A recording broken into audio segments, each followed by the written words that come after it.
You have to find positive expected value if you want to make money betting. And this is the only concept that matters. It sounds simple enough, but here's the problem. Almost everyone skips straight to the winning bets and the make money part. It doesn't work. I tried that for years, and you need all the pieces. You cannot just blindly follow picks or rely on guesswork. You need a system that can actually identify plus EV bets. You need the discipline and bankroll management to execute it properly, and you need to know when to take profits, because you only make money when you withdraw money. And once you put all those pieces in place, then you can actually make money betting. Hey guys, I'm founder of UnderdogChance.com, and I help sports bettors win in the long run with their own sports betting models built in Google spreadsheets. And I've spent more than 25 years learning these lessons, so the good, the bad, and the very expensive mistakes. And in this video, I'm going to give you everything I know so you can skip the years of frustrations and bet like someone who's been doing this since 1998. And here is what you'll walk away with. The systems that actually work, the same ones sharp bettors are using. How to know if sports betting is actually for you, how to increase your win rate without guessing, how to avoid the traps that keep 95% of bettors losing, and how to change your entire betting experience forever. And this is my perspective. There are other ways to win, and I'm not the smartest, I'm not the best, but this approach has worked for me and for thousands of others I've helped over the years. By the end of this video, you'll know what's a fact, what's opinion, and what you can put into action immediately. Section number 1, how to find plus EV. So let's start with the only concept that actually matters in betting, positive expected value. If you don't understand this, you cannot win long term. It's not my opinion, it's simply math. Bookmakers use it, sharp bettors use it, and the only people who don't are losing bettors, because they're focused on picking winners and following sports picks. So what is plus EV? Expected value simply asks, if you place the same bet thousands times, would you make money on average?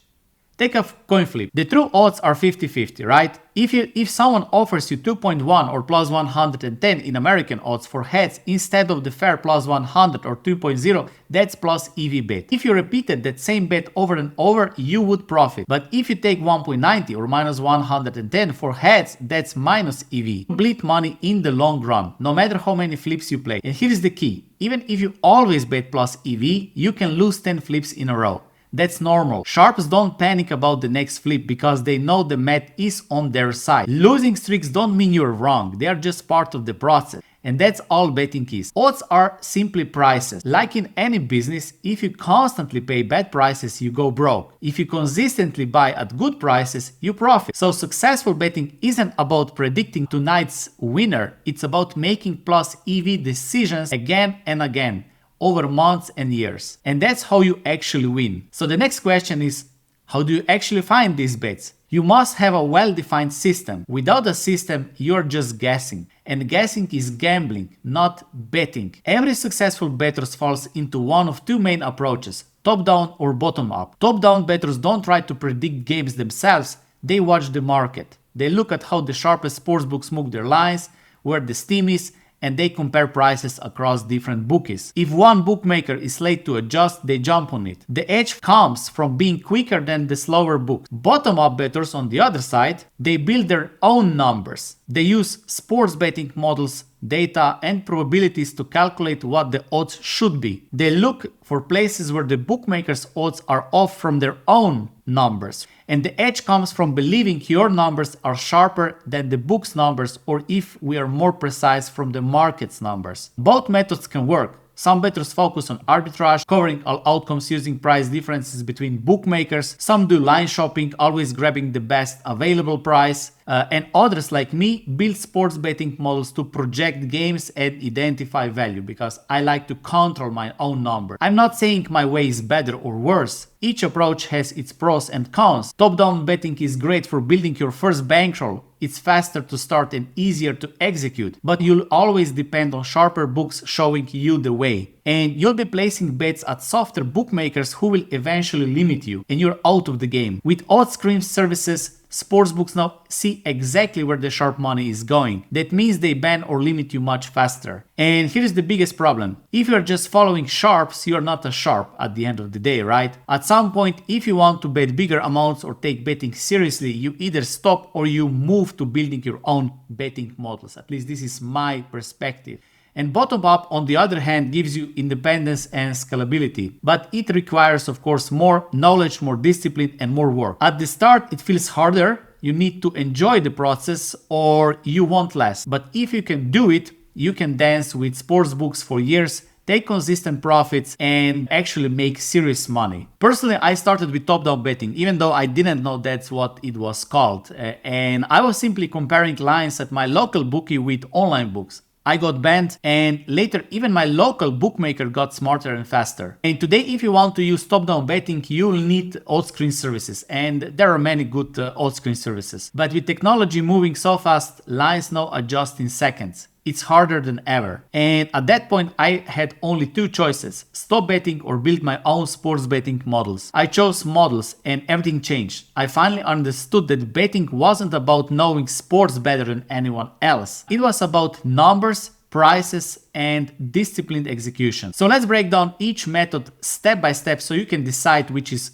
best for you, but you need to pick one of those methods. Section number 2, methods winning bettors use. The methods that winning bettors use and that you should understand before choosing your own bet can be broken down into a few clear categories. First, screen watching or line shopping. This is the simplest method.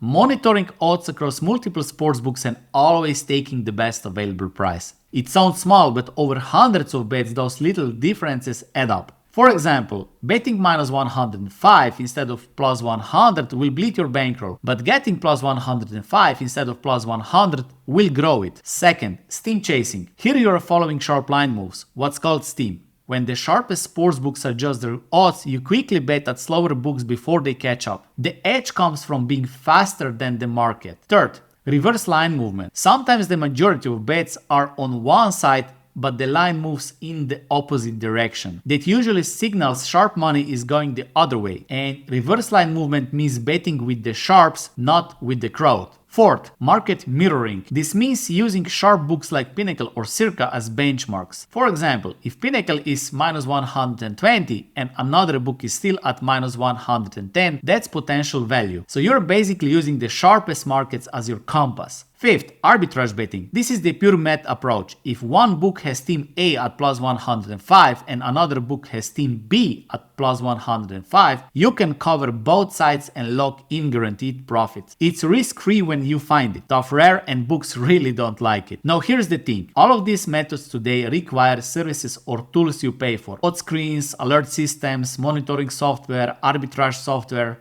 and they highlight the opportunities for you often automatically. And honestly, I don't see much joy in doing this anymore. It feels robotic. If you don't love the process, I personally think there are better investment opportunities nowadays than betting like this. Which brings us to the final method and the one that changed my life. So sixth, statistical sports betting models. This is where you build your own system. You collect the data, analyze it, and create projections. Those are probabilities of outcomes. Then you compare your projections or your odds or your own lines with sportsbook odds. If there is discrepancy, you found expected value. For me, the most practical tool has always been Excel and now Google Spreadsheets. It's free, powerful, and every bettor can use it with the right training. You don't need a math degree or coding background. That's why I built Ultimate Modern Bettor program, where you can download a ready-made model and learn how to build your own step-by-step in Google Spreadsheets, so you don't waste years on trial and error. Links are below. Some bettors prefer Python or other programming languages, and that's completely fine. For me, it started with Excel, then Google Spreadsheets, and I still use them today. And the goal is always the same. Create your own line, your own probabilities, and compare them with the bookmaker's lines. That's how you stop being a follower and start being in control. Personally, I've always found joy in this method because I can adjust it, tweak it, and grow with the market. Section number 3. Bankroll management basics. Even if you have the best system in the world, losing streaks will happen. And if you cannot survive those streaks, you won't last long enough for your edge to show. So let's talk about bankroll management. I like to think of it in 3 levels: sports, sports betting, and successful sports betting. You see, most people never make it to that 3rd level. Beginners usually start with the wrong question. What should I bet? What is a unit? How much should I bet? That's important, sure,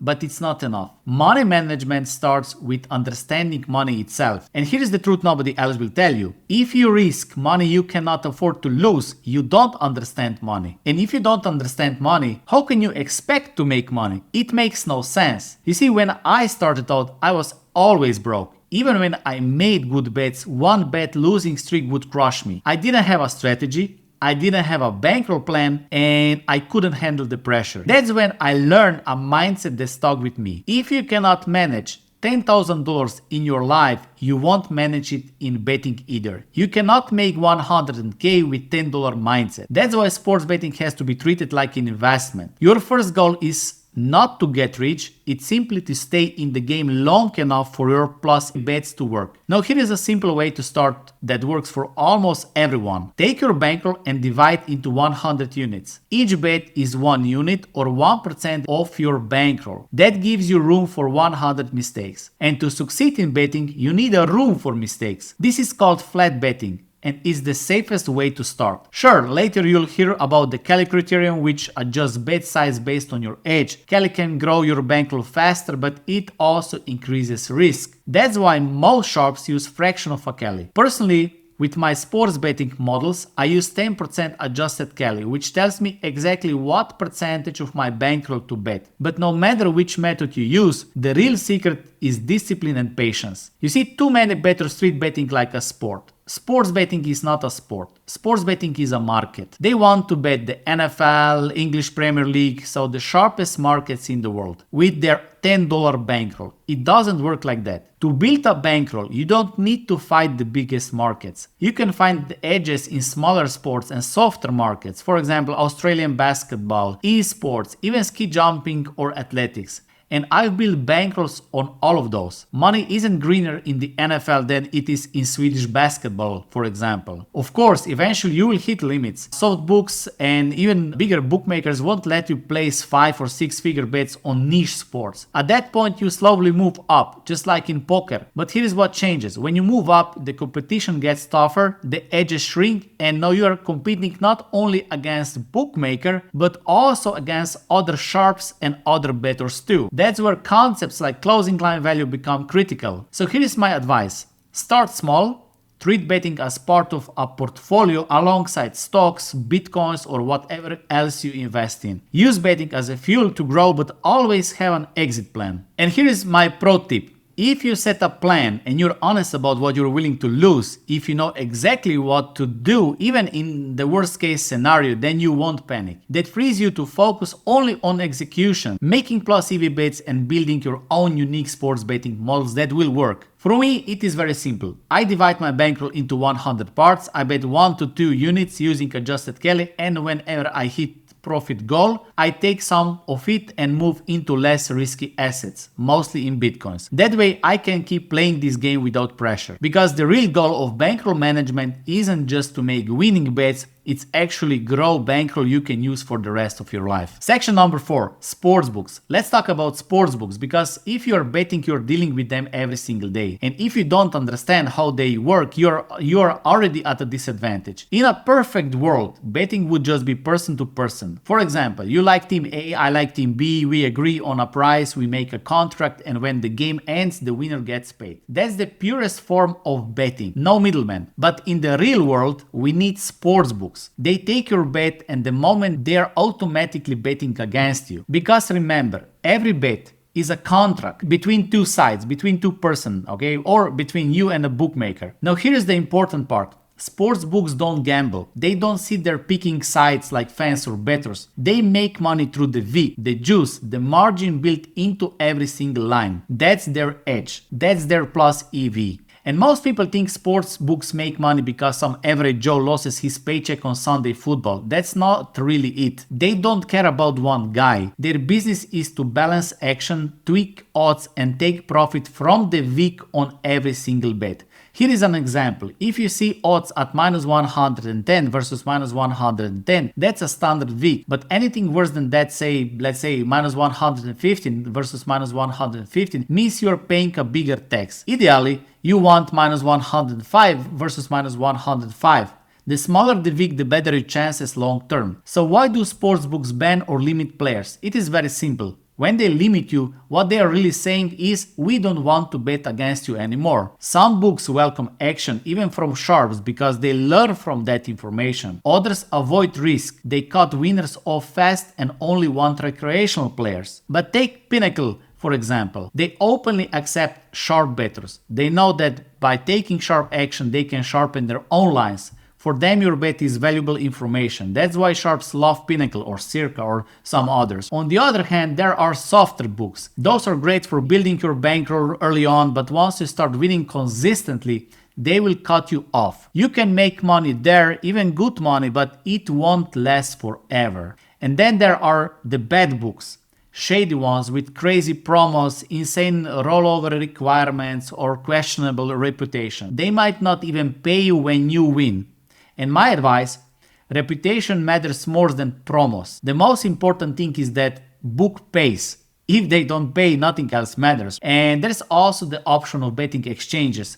These are closer to that ideal world I mentioned at the start, where bettors match bets against each other. Exchanges love winning bettors because they earn a commission on every trade. And the problem? Liquidity. If there is not enough money in the market, you cannot get your bets done. But if you have access, betting exchanges are an incredible tool. And let's not forget, technology and online platforms, even crypto and Bitcoin books have expanded the options. So at the end of the day, it's personal responsibility. You decide where to bet. You decide what week you're willing to pay. You need to make your own research. And here's the big picture. Some books are sharp, friendly. Some are soft but profitable for a while, and many of them are very good. Some are outright bad. And if you can access an exchange with liquidity, that's gold. But sportsbooks are part of the game. You won't make millions with some arbitrage trick, but you can make 5 or 6 figures over years if you have a strong strategy, manage your bankroll, invest wisely, and keep dancing with the right books. That's the long game, and that's how you use sportsbooks instead of letting them use you. Section number 5, the betting world ecosystem. I was once talking to a friend about why I don't sell sports picks, and I told him, look, it's not my thing, it's against my moral values, because people who follow sports picks almost never make money.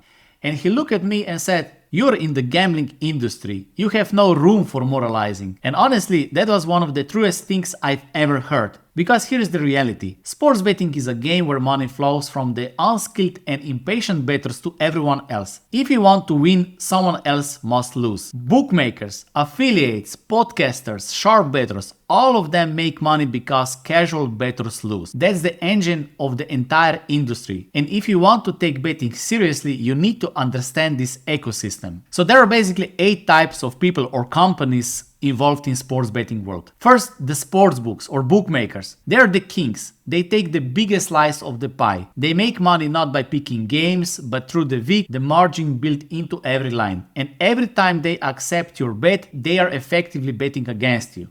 Second, the people who work for sportsbooks and bookmakers, the marketers, data scientists, developers, managers. They don't bet, but they are all funded by the profits of losing bettors. Third, the content creators, betting portals, casters, YouTubers, odd-screen services, free pick sites, they make the market bigger. They build communities, and most of the time they are sponsored or connected to sportsbooks. Fourth, tipsters and handicappers. Some actually bet, some don't, some sell picks, some combine both, a few are skilled, most aren't, but they all take advantage of the environment. Fifth, affiliates. This is one of the safest, most profitable business models in betting, and if you can do it, do it. Affiliates push sportsbooks because they know 95% of people will lose and 95% of people will not take betting seriously, and they earn a commission on every losing player they begin. Sixth, sharps. The winning bettors. This is the smallest group, but the one everyone wants to join. These are the bettors who actually make money, often with betting models and strict discipline. I like to say, if you can win in betting, you can win in anything in life, because this is one of the most competitive markets in the world. 7. Scammers. Yes, they exist. Telegram groups, fake screenshots, people selling locks or guaranteed 97% systems. But here's the truth. The number of real scammers is actually smaller than most casual bettors think. What casual bettors don't realize is that most tipsters aren't scammers, they are just unskilled. But if you believe someone promising guaranteed wins, that's not on them, that's on you. Responsibility starts with yourself. 8. The casuals, recreational bettors. And finally, this is the group that keeps the whole industry alive. They represent 95% of all bettors, and they are the reason bookmakers buy jets, developers get paid, affiliates make millions, and sharps can earn a living. Now, within this group, there are really two types. First are fun bettors. They know they're going to lose and they can afford it. They bet with their friends, they treat it like entertainment, and they don't bother with pics, YouTubes, emails. Just like someone pays for bungee jumping, they pay for the thrill of betting, and that's fine. The unskilled bettors with unrealistic expectations, this is the group that gets chewed up by the system. They think betting will change their life. They chase peaks, they buy unrealistic systems, they believe in shortcuts, but they don't put in the effort or discipline required to actually win. And this is where gambling problems live. And sadly, they are the ones funding everyone else. So here's the interesting thing. At the top of the ecosystem, the players cooperate. Bookmakers, affiliates, top sharps, data services, podcasts, they work together, share information, build bigger markets, and grow profits. And at the bottom, the losers argue. They fight in YouTube comments, on Twitter, in forums, they blame each other, call everyone a scammer while their real money keeps flowing upward. So the question you have to ask yourself is simple. Which group do you want to be in? Because this game isn't about morals. Section number 6. Common mistakes bettors make. Let's be real, most bettors lose because they make the same mistakes over and over again. And here are the biggest ones. First, they bet first and then they learn later. For example, if you were opening a restaurant, you'd spend months researching, planning and testing. You wouldn't just throw money at it, right? But in sports betting, people with 5 minutes of free time and $5 in their pocket starts betting immediately. That's not betting, that's just gambling. Second, chasing winners. Win one, feel unbeatable. Lose one, double down to win it back. Both lead to disaster. Third, overbetting the bankroll. The fastest way to go broke. You cannot survive losing streaks if you're staking way above your limits. And streaks will happen, even with good bets, believe me. Fourth, emotional betting. Betting after a big win or betting when you're tilted after a loss. Betting because your favorite team is playing. If emotions drive your decisions, your bankroll won't last. Fifth, blindly following picks, free picks, paid picks, guaranteed picks, doesn't matter. You cannot win long term by copying others. Every bettor's journey is different. Different bankrolls, emotions, risk tolerance, access to sportsbooks. What works for one person might ruin another. Sixth, parlays as lottery tickets. The more legs you add, the bigger the edge for the bookmaker. That's why they push them so hard. So why do bettors love parlays? I found two reasons. They don't have much money and hope to hit a miracle, or they don't believe in their long-term skill and rely on luck. Both are losing strategies. Seventh, treating it like a hobby. Hobbies are fun because they don't cost much. You play a guitar, paint or go fishing, but betting is a hobby where you lose money. Sometimes money you cannot afford to lose. And if you cannot afford it, it's not a hobby. 8. Unrealistic expectations. This one might be the deadliest. Every bettor dreams of turning $1,000 into $100,000 in a year, all while just watching games or following some sports picks. But think about this. The best investors in the world celebrate a 10% annual return. In betting terms, that's like being up 10 units after a year. And they achieve it with full-time work, discipline, algorithms, inside information, and entire teams of experts. So ask yourself, if the best investors in the world are thrilled with plus 10%, why do so many casual bettors think they will hit plus 1000% by watching games on TV? Something doesn't add up, right? The bottom line is simple. These mistakes all come from not taking betting seriously. If you treat it casually, the market will casually take your money. But if you treat it like a business with discipline, patience, and realistic expectations, then you can actually give yourself a chance to win. Section number 7. What sharps do and understand. So here's the truth. Sharps, the bettors who actually win, think completely differently than the average gambler. First, they focus on price, not teams. A sharp doesn't care who wins the game. They care about whether the odds they are getting are better than the true probability. That's it. Sports are emotional. Prices are mathematical. Second, they know when to bet. Most of the time the edge is early, before the market adjusts. Sometimes it's a little bit later. Either way, sharps are always tracking closing line value, the final odds before the game begins. So what is closing line value, or CLV? Very simply, when sportsbooks first post a line, money starts flowing in. As information comes out, injuries, lineups adjustments, weather, sharp action, more money, the price adjusts. By the time the game starts, the final line is called the closing line. It's usually the most accurate and efficient number because all available information has already been priced in. So if you placed your bet at a better number than the closing line, you beat the market. I will give you an example. Let's say you grab the Patriots +7 on Monday and by kickoff the line is Patriots +5. That means you locked in a better price than the rest of the market. You outsmarted the crowd. And that's not just bragging rights. It's one of the clearest signals that you're sharp better and that your system or method is working. In fact, sportsbooks like Pinnacle literally track this. If you consistently beat the closing line, they know you're a skilled player. That's why sharps don't obsess about whether one single bet wins or losses. They obsess about the price they got compared to the final market. Because over thousands of bets, beating closing line value is what separates pros from gamblers, especially in efficient or sharpest markets. Third, they use sports betting models, network or both. Some build their own projection models, others have networks of sharp friends and information sources. The best combine both, math plus market insights. Fourth, they understand variance. Losers obsess over the next bet. Sharp think long term. I like to say one lost bet for a gambler is a tragedy. 10 lost bets for a professional is just a statistic. Fifth, sharp focus only on what they can control, their analysis, their mindset, their discipline, their health, their strategy, their sports betting models. Watching games for entertainment, total waste of time. That's not where the edge is. Sixth, they constantly improve. Sports betting is a relative competition. You cannot stay the same. If you're standing still, others are passing you. The market gets sharper every single year, which means you have to grow sharper too. And let me share a couple of my own pro tips. I don't watch games. I don't drink alcohol, and I built betting around my life, not my life around betting. This matters because the hardest parts of betting isn't hitting a hot streak. Anyone can get lucky for a week, for a month, even for a season. The hardest and the only true indicator of a sharp and winning bettor is longevity. Longevity means you've proven you can beat the market year after year while still growing with it.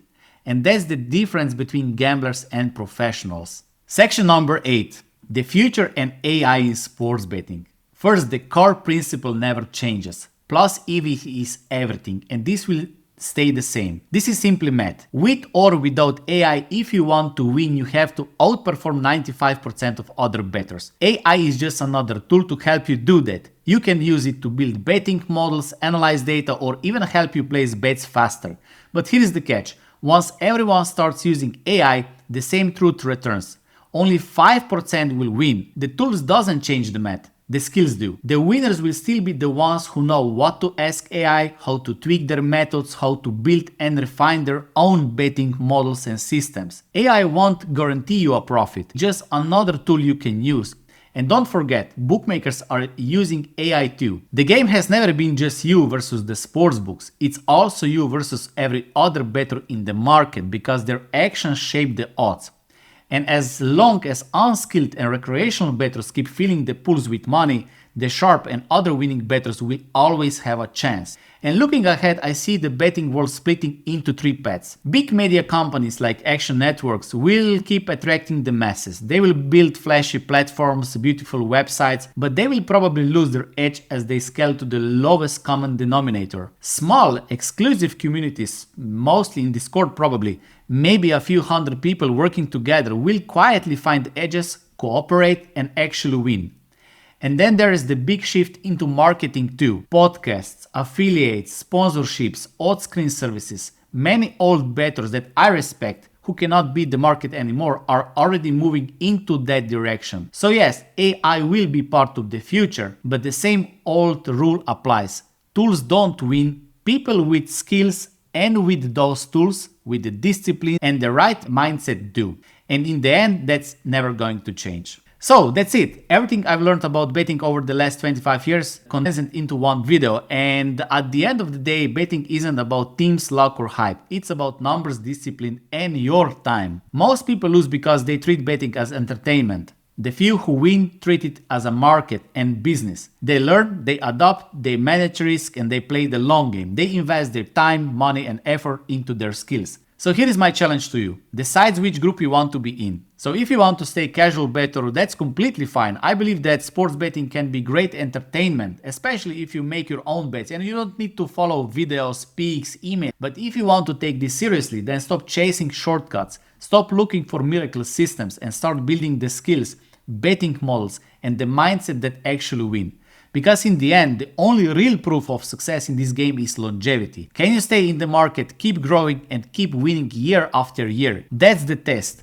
And if you want to go deeper, I've built programs and tools to help, from models you can download to a masterclass where I share everything and every single betting model that I have created, and our links are below. So thanks for watching, stay disciplined, stay sharp, and I'll see you in the next video. Thank you.